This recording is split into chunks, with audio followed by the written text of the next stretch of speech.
participant, and it has a special meaning. In hospital, in acute care context, okay. So this was the experience of Maike, but we asked other family members. Maike wasn't part of my research, but we asked other family members how they experience such type of end-of-life ritual. Next slide, yes. We used IPA for that. When you want to hear more about it, I will refer you to my article that will be published soon. And we asked 19 hospital chaplains to participate in 3 hospitals in Flanders and asked all the bereaved patients, all the bereaved persons, all the family members that participated in a ritual in an agreed upon period, if they were willing to have an interview about their experiences. Next slide, yes. In the end, there were 6 chaplains involved, and there were 12 persons who were interviewed, most of them female, from all different age categories. They lost their father, their mother, their wife, their husband, their mother-in-law, and so on. Most of the rituals were a blessing of the sick, but there was also one non-religious ritual, a farewell ritual for a younger person, the nephew and godchild of Astrid, as you see. Mostly the rituals were asked for or proposed by the staff, and then family said, oh yes, that's a good idea. I would like to have the chaplain involved. Okay, next slide. So what are the results? If there was one thing that you could remember from this presentation, I would like you to remember that family members often experience it as completing, calming, connecting. It are very easy to remember words, and words that can help you to explain also to others what we are actually doing. I will explain them in a minute. Next slide. Yeah. And why do people experience this in this way? There are a lot of reasons, but 3 most important reasons were because people found that they could do this out of respect and love, to acknowledge the dying person, their loved one, their wishes. It was a real act of acknowledgement. Someone said, I couldn't have let her die like a dog. It felt in that sense so important. Another thing that was important is the ritual competences of the chaplain, which I guess Danielle will speak to us later on. They knew when to take over, when to take the lead, but also when to step back. This is called ritual performance, for example, by Wout Koyak. And in general, family members liked that the chaplain took the lead. In other rituals, it's often said that it's important to be able to co-create, but in this acute care context, people really liked that the chaplain took the lead and searched for words for them that they couldn't find themselves. And they also really appreciate, and it sounds so simple, but we all know that it isn't, the warm and genuine compassion from the chaplain. The ritual was also custom-made in a sense that there was attention for the dying relative and the shared story. There was a balance between, if there were religious elements and personal elements. And in that way, it also helped that there was an aesthetic balance, like it's called, that it could be personally meaningful, but also distant enough to be not too overwhelming for persons. Okay, first element, people said it was really completing. It was a moment to relate to the approaching death, although they all knew that the person was going to die rather soon. Still, it helped to really realize that, which could also be kind of confronting, but in a good way. It was an invitation to say goodbye, both for the dying person to give a personal last message if they were still awake, but also to surrender and for the family to complete. Like, for example, Leah says, I have a lot of grief, of course, and I miss him so much. I miss him everything, but it's completed.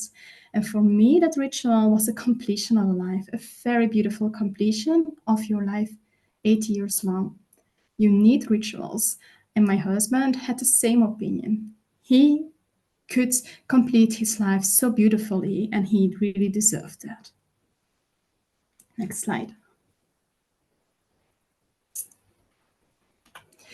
It could be also very calming, especially in that acute care context where there was a lot of chaos, especially when it was an intensive care unit. And relatives described as they felt some peace at the moment of the ritual itself, relief, liberation, sometimes also afterwards, but mostly in the moment itself. And sometimes they told me that they saw that their loved one was also more calm, but they couldn't really explain why that was the case. Maybe because of that clarity as well. So now it's clear for everyone that I will die. Or also sometimes because they were able to follow a tradition and it just felt right, and they're relieved that the ritual could take place as it should be according to their tradition. And last one, it felt like really connecting. The connectedness between relatives could be supported or enhanced and sometimes even newly established. In the case of Astrid, for example, that was one who had a farewell ritual for her nephew. And there was a lot of tension between the family members. The doctors actually advised the family to ask for the chaplain and a ritual because they hoped that there could be more connection through that. And she says, we hold hands all together. We also all hold his my brother, which is the father of the person who was dying, at one side, and she on the other side. I was by his legs and his arms too, and so all together there in connectedness. We were sitting there all together, and I think if he, the chaplain, had not led and arranged, that I would have escalated between family members. Now it was very serene. We were there together in connectedness, all together, not thinking about our own concerns. The hope was there in the ritual, hope for just that we could live next to each other without all those arguments. The chaplain had some bracelets also with a heart, and we put them on, and I could put it on my nephew. And then we really were connected for a moment. I wore that bracelet for more than a week, and my brother too, till after cremation. You also see here in this example that she refers to the importance of symbols and texts. Other relatives reported that they read and reread the texts that were used during the ritual, probably in a way for searching for connection with that moment, but especially with their loved one and the deceased. Okay, if we try to link this bottom upwards with some existing frameworks, what do we see? I personally like to use the framework of Maccabeus, and Mathese also refers to it. And she says, you have a mental health quality, a social quality, and a contemplating and learning quality of rituals. But it's about rituals in general. Can we see this as well in these very specific end-of-life rituals that are done in a hospital context by chaplains? In some way, yes. The mental health quality is seen within that calming and completing element. It resembles the calming and completing impact that family members experienced. For example, it can be transformative. It makes the impending loss really more explicit. It can be expressive, that feelings are acknowledged more. It can channel, like people said, there was peace and calmness within those hectic days. And it can structure, not because of predictability, which is the case in a lot of rituals. But here, people often only experience this type of ritual once or twice in their life. But because of this tradition that really structured life, in a sense. It also has a social quality that was really clear, I think. It was that connectedness with family and the deceased, not so much in this case with a larger community. It's very family-centered and focused, and there's not so much link to other Christian communities, for example. This was not the case in those 12, for those 12 family members. Of course, we cannot generalize their experiences, but it gives a sense of what might be in general. And last but not least, the contemplating and learning quality. I didn't stress it that much, but in a sense, there was a hermeneutic moment for some people. It was, for example, someone who said, in a way, that ritual referred for me to a place in a row of generations who used identical words and prayers. And especially it was a space to feel what gives meaning to life, feeling that the ritual was coherent with the values of the dying person, and the fact that they did the ritual out of respect and love for that person, what was really meaningful for them in life. It was not so much a case that they contemplated on certain beliefs because of the ritual, which can be the case, for example, with a marriage ritual or baptism. It might be also because we only did this interview 3 weeks after that they experienced the ritual. So maybe grief and trauma was still very much at the foreground. And to end, I have some clinical implications that I think are most important. I think it's really important to provide those tangible objects of printed text to relatives. Other researchers sometimes call it mementos. But really make sure that they have it physically as well. And when designing a ritual, that it can help yourself to keep those qualities of rituals in mind and to think, okay, did I encounter all of those qualities within this type of ritual? And last but not least, we can use these in-depth narratives, but also the language that they provide to inform interdisciplinary team, to inform policymakers, to help them understand what it's about. So thank you for your attention, and I look forward to our discussion later on. Eva, thanks so much for sharing your research with us, a really important investigation about the experience of rituals, as you said, from the families for whom the chaplains led the rituals. Danielle, I want to bring you into the conversation. As some of you will know, Danielle is a co-author with Rochelle Robbins of a chapter in the book Chaplaincy and Spiritual Care in the 21st Century. And their chapter is about making meaning through ritual and public leadership. And Danielle, really eager to hear your thoughts about ritual. Yes, thank you so much for having me. And I think what I have to say segues really smoothly from Eva's presentation, and you'll see some overlapping themes that I think will be pretty interesting. So I have a couple of notes I'm going to leave in the chat box for you. The first is the name of the chapter, or the book that Dr. Fitchett mentioned, and my co-author's name, Rochelle Robbins. She is a chaplain and Jewish rabbi. So we brought an interfaith perspective to the chapter that we co-authored together on ritual and public leadership. So what I want to do in our time is to talk about why rituals matter, what the setting for them is, and the 5 competencies that, that we outline in the chapter for developing them. So I'm going to start with this setting piece that that rituals tend to take place in liminal settings. So, and I'm going to put this in the chat box as well so that you can cut and paste anything that you like for your own notes. So a liminal setting is a space people pass through.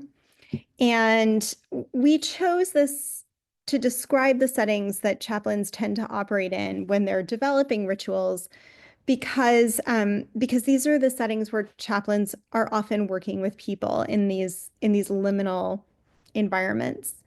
Now, liminal spaces can be physical. So something like a hospital where someone comes in, but they don't intend to stay there, right? They intend to come, stay for a few days for surgery and get well, to have a baby and go home, to be in hospice and to pass away. Whatever the setting is, a hospital isn't a place where the goal is to stay forever. It's a place that we pass through. Airports are likewise very liminal spaces. Nobody is really meant to stay there. And schools are also liminal spaces. Students come in, they're intended to stay for a time, and then the goal is that they will graduate and move on to the next thing in their lives. So those are examples of physical spaces that can be liminal and that are settings where chaplains routinely serve. Another way that you can encounter a liminal space is for it to be spiritual or psychological or emotional. So trauma often creates a sense of liminality in people's lives, that sense that they're stuck in the space of the trauma and that space is somehow apart from the space where they used to live and where it feels like most people live most of the time. Similarly, in grief, people might have that feeling that kind of they're set apart, that the world is going on without them, that people are in the grocery store buying their groceries, and they're not in the psychological and spiritual place of the bereaved person. And yet we don't hope that people will stay in these liminal places, be they spiritual or psychological. We hope that they will eventually move beyond them, that the traumatized person will not forever feel traumatized, that the bereaved person will move on from that intense period of bereavement to a space that's richer and more full of flourishing. So people can exist in spaces that are liminal in a variety of ways, and chaplains are often encountering people in those spaces, whether they're physical or spiritual, and oftentimes they're both. So one of the things that rituals can do, one of the reasons why they matter, is that it gives chaplains a chance to acknowledge the liminal spaces of human existence. It gives them a chance to acknowledge the liminality of the hospital, of the school. It gives them a chance to acknowledge the liminality of trauma, the liminality of grief. And they provide a safe way to process all sorts of events, including liminal ones. So we also wanted to parse out in this chapter some of the settings in which rituals occur beyond this facet of liminality. And so we pointed out in this chapter that sometimes rituals are private. So the setting for them is private. And this might be the case of baptizing a sick infant in a hospital, the end of life rituals that Ava was talking about. And sometimes they're public. So the multi-faith service after the shooting in Newtown, Connecticut, that occurred as an example of a public service. The public services that happened after the 9/11 disaster. These are examples of public rituals that draw people from a variety of settings. And then liminal spaces also have a value because sorry, let me start over. Liminal spaces give an opportunity to lament and protest and ultimately transform the meaning of an event or experience in some way. So when we think about the setting for rituals, one of the things that Rochelle Robbins and I wanted to draw out is that the setting for a ritual is a place in which you want to move people from one place to another place. And that can happen through the process of lamenting, through the process of protesting, through the process of transforming. But a ritual is not a static event. The hope is that you're spiritually moving people from one place to another. So I wanted to actually throw out another resource for you. It's a book by my colleague Pam McCarroll called The End of Hope, the Beginning. If you're not familiar with this book, I think it's worth looking through. Pam McCarroll talks about 5 different kinds of hope.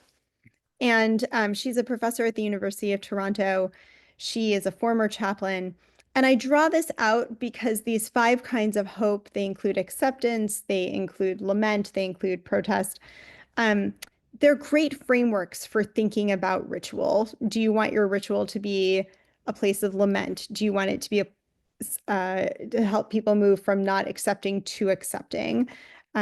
So in having these 5 frameworks, it can be helpful to draw upon as you're drawing up your ritual. Okay, so I'm going to move on to these 5 competencies about what rituals do.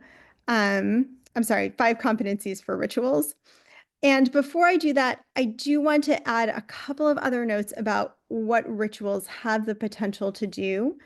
I'm not going to spend a ton of time with these, but I do want to put them into the chat box for you so that you have them. And these are also in the chapter. So rituals have the capacity to stabilize. So as Ava was talking about, in a crisis situation, or an end of life situation where people are very overwhelmed, one of the goals is to create some stability, to help people return to their baseline so they can stabilize. They can help create space for remembrance and mourning. This is an idea drawn from Judith Herman's work on trauma, that the first stage of trauma recovery is to help people experience safety, holistic safety. The second stage is to create space for remembrance and mourning. And these are themes that threefold framework Judith Herman uses: safety, remembrance, and mourning, reconnection. These are the frameworks I use in my textbook. So you'll see them drawn out specifically for spiritual care contexts in my work there. Rituals can also facilitate turning points in people's lives. So some kind of transformation, a mark of a moment, marriage, a wedding is an excellent example of that. They can honor the past. So if we think about public rituals around important events, say the 10-year marking of September 11th, this is an opportunity to honor the past, reconsider its meaning for our present time. They can also commemorate an event in the present, mark a moment of joy, envision hope. And then they do 2 more things that I want to draw out. They involve the whole body. So you can stand and sit if you're able, you speak. These are things that you do in rituals together with other people that you don't often do in other settings. And so this is something that sets rituals apart from, say, other forms of healing or processing. And they're also pretty unique to chaplaincy and related forms of spiritual care. So specifically in regards to chaplaincy, in regards to your work, I'm sure I'm speaking to the choir here when I say that chaplains are often the only people in their work environment who are doing rituals. So it's something very unique and important to what you're doing and something that you're uniquely contributing. So when I teach my Intro to Chaplaincy class, students often ask me, well, how is a chaplain different from a social worker? And this is one of the examples that I give. A chaplain develops rituals, and this is something very unique to their work. So the 5 competencies that Dr. Robbins and I drew out in that chapter are assessing needs, drawing on spiritual and contemporary wisdom and traditions for meaning making, utilizing a structure, facilitating connection, and integrating diverse spiritual resources. So I'm going to take you through these one by one. We envisioned that these would be done in this order. So the first step is to assess needs. What are the spiritual needs that need to be met in this moment? Spiritual safety is something that often comes up in situations of overwhelm. Cultivating spiritual trust, offering an opportunity to imagine hope, memorializing, reaching back toward the past. These are all examples of spiritual needs that might need to be met. And that assessing of needs is not just about spiritual needs, it's also about practicalities. What space do you need? What space is available? Who should be involved? So it's assessing the practical and then it's assessing the spiritual. So that's the first step.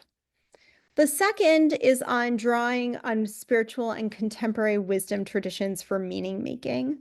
So what are the right conversation partners for your ritual at this time, for the ritual that you are developing?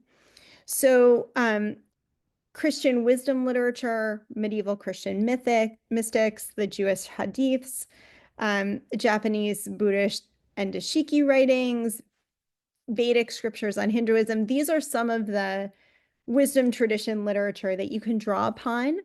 And, depending on who your people are, the context you're working in, you may want to draw on any one of a number of these. And that, goes back to assessing needs, figuring out what is going to work for your people, what are the needs are that you need to meet, what are they going to be able to hear, what's most suitable for this occasion. So that second step, figuring out who your conversation partners are, and then drawing on them, which spiritual and contemporary traditions for meaning making are going to make sense in this context. So this is another reason, in my program, we have a required world religions requirement, and this is part of why. So people develop that competency, and I'm sure you know this already, the importance of having those tools in your toolkit from other traditions. So the third step is utilizing a structure. What structure will you use? Is it going to be a pre-existing one? Is it going to be a new one? If it's going to be a new ritual, who is going to develop the ritual? And will it be highly formal or will it be less formal? And again, this goes back to assessing needs. So figuring out what structure is going to meet the needs of your people at this time. So Ava talked about how with the folks she was working with, there wasn't a lot of back and forth communication with that population about, having their input to develop the ritual because they were already in a state of great emotional and spiritual overwhelm. And so, developing something or drawing on something that previously existed apart from them might be very useful. So for instance, it might be very useful for folks who are lifelong Catholics to hear the Lord's Prayer. In that context, it's familiar, or to do last rites because that's familiar, it's stable, it's known. By way of an example, when my father was in hospice several years ago, my mother called me and asked for last rites. And my parents were raised as Catholic, but they have not attended a Catholic church. They hadn't attended a Catholic church in the better part of 50 years, aside from, the occasional wedding or that sort of thing. And they didn't identify as Catholic. But in those moments leading up to my father's death, what my mother returned to, was that vocabulary she grew up with, that faith she grew up with, and my father did to a large extent too. And so assessing what that need was, and and then providing that resource for them. I didn't do that ritual as their daughter, but to kind of hear this is what's going to work for them, this highly structured thing that is known, that exists, and that they're not active participants in. That structure really made sense for them, given the amount of, overwhelm in that situation. Now, there are other situations where it may make a lot of sense to draw in the community and have them co-create the ritual together and the structure together. And you can imagine, I'm sure, a number of settings where that might be really valuable. For instance, in a school to commemorate a joyous occasion, it might be, really wonderful to draw in key constituents. In a moment where people's agency has been taken away, they may want to be involved to reclaim agency. So figuring out, in that case, an informal structure might be very helpful that they can really contribute a lot to. So, the next step is facilitating connection. So designing ways to facilitate belonging and connection among participants. And again, this will build on the prior 3 stages. Figuring out what connection means in that moment and what it looks like. And this will vary very much on your context. And then finally, integrating diverse spiritual resources. So making sure that the resources you use are going to make sense for your people and to have an awareness of diversity of spiritual resources yourself so that you can help choose the most appropriate ones or choose alongside your people. So again, these are the 5 stages that we developed. At the heart of all of them is the intent to meet the needs of the people that you're serving by offering, by assessing their needs and figuring out what form meeting those needs is going to take. And again, that will vary very much based upon what the setting and needs of the rituals are. So I hope that that is helpful. And I also am looking forward to continuing the conversation. Extremely helpful, Danielle. Thank you so much for that. There's one message in the chat. Somebody's asking about the references, and I think we may have put in, you put in the reference to Shelley and Wendy's book, Friends, the material that Danielle's talking about, right? So here's the book, right? Chaplaincy and Spiritual Care in the 21st Century. And this is chapter 5, right? Or chapter 6, I can't remember, right? So that's the key reference for Danielle's work. Before we kind of open this up for conversation from the people who are listening to the webinar today, Ava, Danielle, I wonder if there's conversation you want to have with each other, comments, questions. Ava, anything you want to kind of engage around what Danielle was saying? You guys are both on mute, so yeah, go ahead. Take yourselves off mute. Let's have a conversation here. Well, I think we it really fitted each other, and I like the fact that you structured the way chaplains, I think, already often do it in their practice, how they try to make ritual that fits the needs of the person in front of them, but it helps to see it in kind of steps and so on. So thank you for that. Thank you. I think you offered us, Eva, a very contextualized setting for rituals that I think is also, helps us take some of those ideas and move them to an on the ground, real life setting that a lot of chaplains are engaging in. Mm-hmm. And I love the fact you guys haven't met before, you haven't talked to each other, but actually the kind of themes that Ava generated out of her study of the families turn out to be very similar to themes, Danielle, that you were talking about. So really kind of wonderful concordance of that there.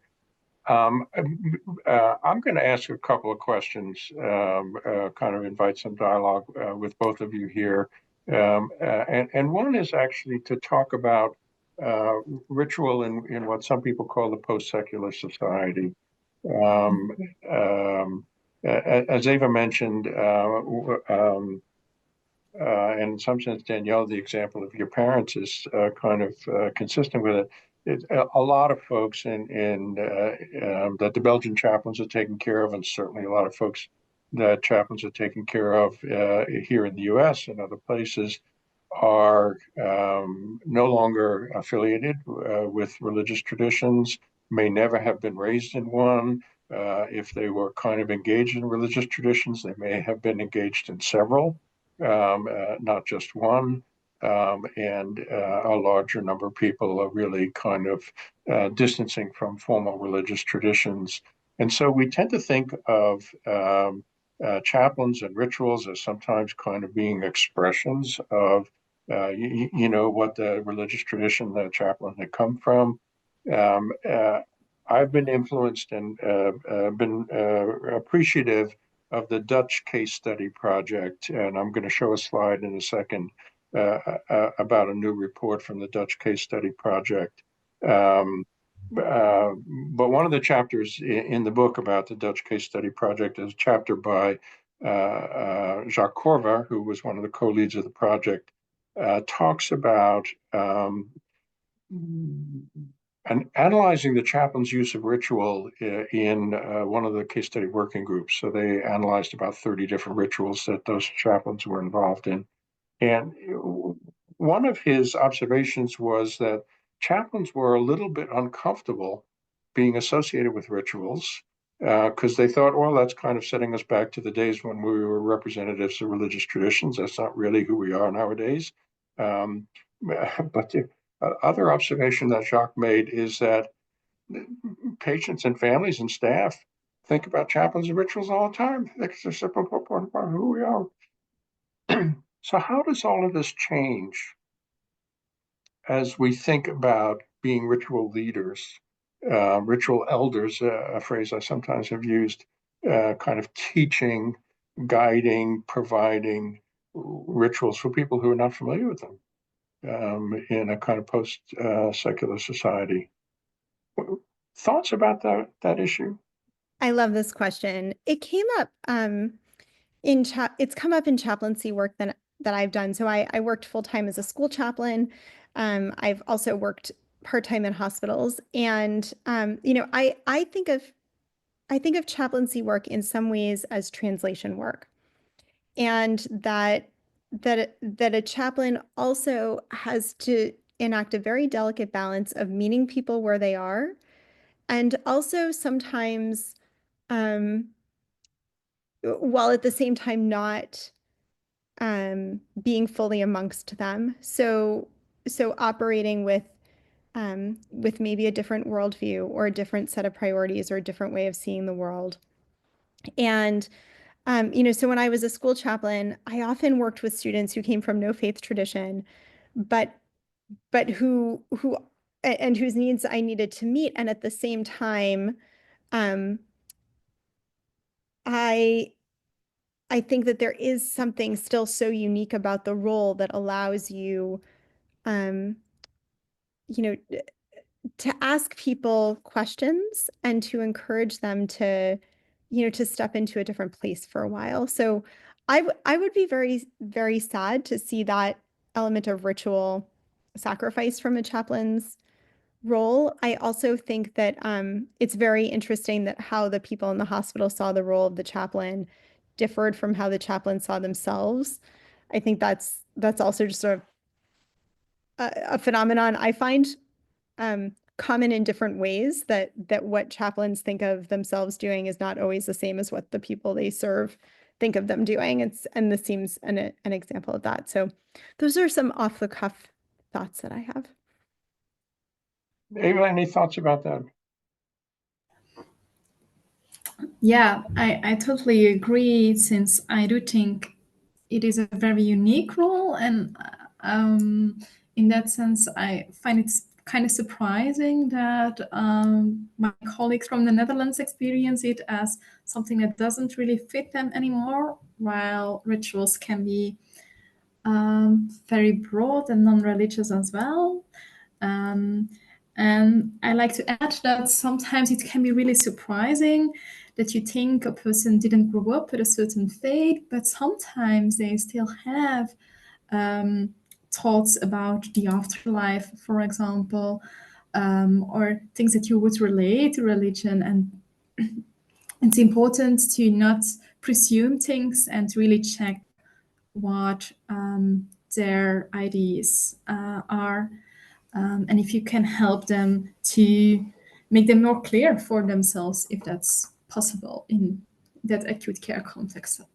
Yeah.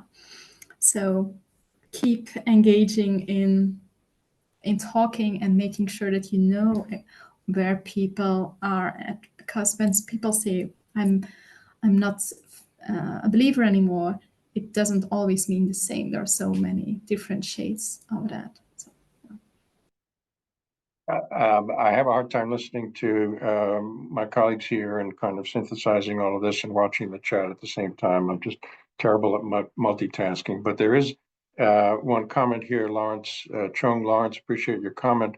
Lawrence writes, I find a lot of folks looking for ways to anchor themselves, and they look for rituals without knowing how to name it nowadays. Right? It feels to me like that may be a pretty apt description of what we may see, and that it may, out of Danielle, as you say, confront a first task is assessing the needs, but then at some point, is it the chaplains really need to be more bold and take initiative to kind of suggest to patients and families who might not naturally think of ritual that this may be a time when we can come together and have a little bit of a ceremony to kind of give thanks for your mother's life and provide a blessing. And, what do you all think about that? Ava, one of the things you note is actually that what's happening in the Belgian hospitals, or at least what happened around your research, was that the rituals that you were doing at the end of life, your chaplain colleagues were doing were actually being suggested by the staff. And that the staff were observing families kind of being struggling with their loved one's end-of-life situation, and the staff, presumably out of experience with families and chaplains, had seen that the rituals actually could be pretty helpful, and so the staff were suggesting that. And so how can we educate colleagues actually to kind of alert us to situations where rituals can be helpful? So that we can step in, get acquainted with those patients, get acquainted with those families, think about the appropriate kind of ritual, and make suggestions about that would be consistent with who they are and what they're needing. I'm going to, in the remaining time, kind of ask a different question, and that is, transforming chaplaincy. We're all about research. How should we be continuing the research about ritual? Ava's work is a great example of some important research, kind of asking family members who've experienced rituals led by chaplains at a really sensitive, tender time in the family's experience, saying goodbye to loved ones. What other kind of research should we be doing to help us as chaplains understand the importance of rituals for the patients and families, and maybe help educate our healthcare colleagues about what rituals are, what their benefits are associated with them? Danielle, Ava, other thoughts about how to extend the research? I've been thinking a lot about ambiguous loss recently, and there's a wonderful pastoral psychology journal article that Lorraine Boss wrote, who founded the term ambiguous loss. And she specifically highlights ritual in that article. And, cases of ambiguous loss are of two types. There's one where a person is physically present, but psychologically not. So a case of someone with Alzheimer's is a great example of that. And then there are cases where there's no physical presence, but some sort of psychological sense that they're still there. So the case of a kidnapping or, something like that. I would love to see more research about what rituals accomplish, especially in the first of those types. I think the first is probably the more common of the two. Because one of the things she talks about is the impossibility of closure in those situations, and just how people are really unsteady because of the dissonance of one form of presence and one form of absence. And I think one of the things rituals can do is to concretely name what's lost, concretely name what's remained, and concretely name what hope might look for in a very unhopeful situation. And the form that hope might take may be very different. It's not going to be a happy ending. There's not going to be closure. So I would love to see more research about what rituals can do in those kinds of settings. Thank you. Yeah. Ava, thoughts? If you had all the time and money in the world, what would be your next research project around ritual? Well, I think we made an important step because there is already a lot of research about rituals after death, like cremation and funeral and so on. So it would be great if there would be added some research on those pre-mortem elements, rituals. But I also think that it would be great if we can focus on new rituals as well, not only related to death, but also, for example, it doesn't happen often, but sometimes there is a ritual because someone has an operation, for example, and they need to say goodbye to their past life and start a new one. Or a relationship that ended and so on. So those type of very, very new rituals that are not linked always to a tradition can be a new focus, I guess, for research as well, and for chaplains especially. Thank you, Ava. Yeah. Danielle, you're a master of bibliography and getting it instantaneously into the chat while we speak. So no problem. Yeah, so that appreciate that.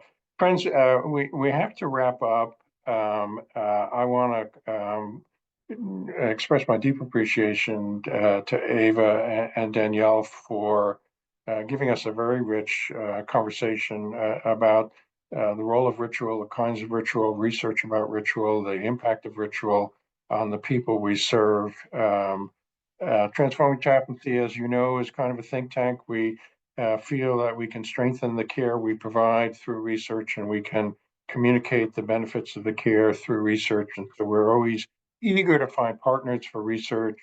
So if those of you who are listening today are interested in the topic of ritual and would like to be in conversation with us about how we can explore the work of ritual that chaplains are doing and its impact for patients and families and staff that we care for, please send me an email. My email is my name, George_Fitchett@rush.edu. We'd love to be in conversation with you and kind of continue the research about ritual, expand the research.